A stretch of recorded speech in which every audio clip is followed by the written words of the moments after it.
बोलतेस कोणाशी तू? फोनवरती दाखव मला पहिला. बोलतेस कोणाशी?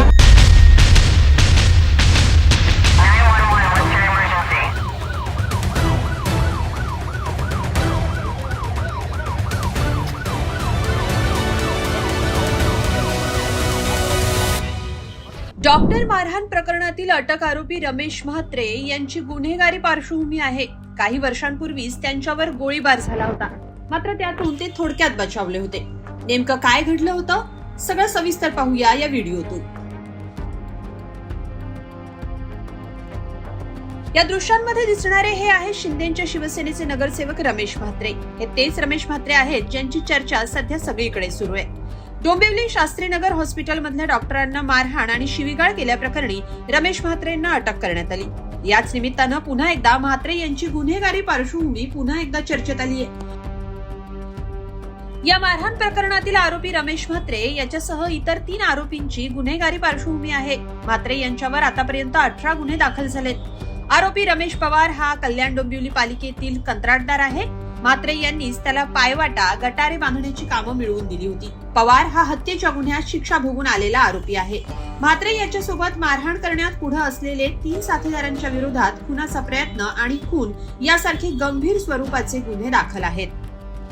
म्हात्रे याच्या अटकेनंतर त्यांचा एक व्हिडिओ सोशल मीडियावर समोर आलाय. तत्कालीन महापालिका आयुक्त पी वेलारसू यांच्या दालनात म्हात्रे यांनी खुर्ची फेकली होती. सरकारी कामात अडथळा आणल्याप्रकरणी त्याच्या विरोधात गुन्हा दाखल आहे. म्हात्रे याने यापूर्वी शिंदे सेनेचे नगरसेवक विश्वनाथ राणे आणि भाजपचे नगरसेवक राहुल दामले यांना धमकावलं होतं. जीवे मारण्याची धमकीही दिली होती. त्याबाबतही गुन्हा दाखल आहे.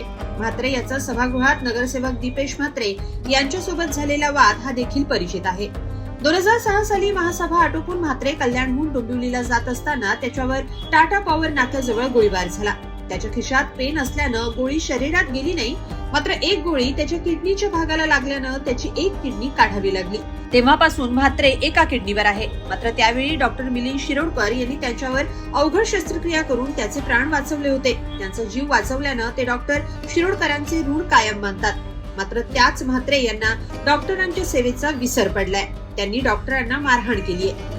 जुनी डोंबिवली परिसरात म्हात्रे याच्या मुलानं बेकायदा इमारतीचं बांधकाम केलं असल्याची तक्रार कल्पेश जोशी यांनी केली होती.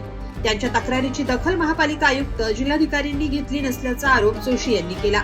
जोशी यांनी नगरविकास खात्यासह कोकण विभागीय आयुक्तांकडे दाद मागितली. म्हात्रे याच्या मुलानं बेकायदा बांधकाम केल्याचं सिद्ध झाल्यास त्यांचं नगरसेवक पद रद्द करावं अशी मागणी त्यांनी केली.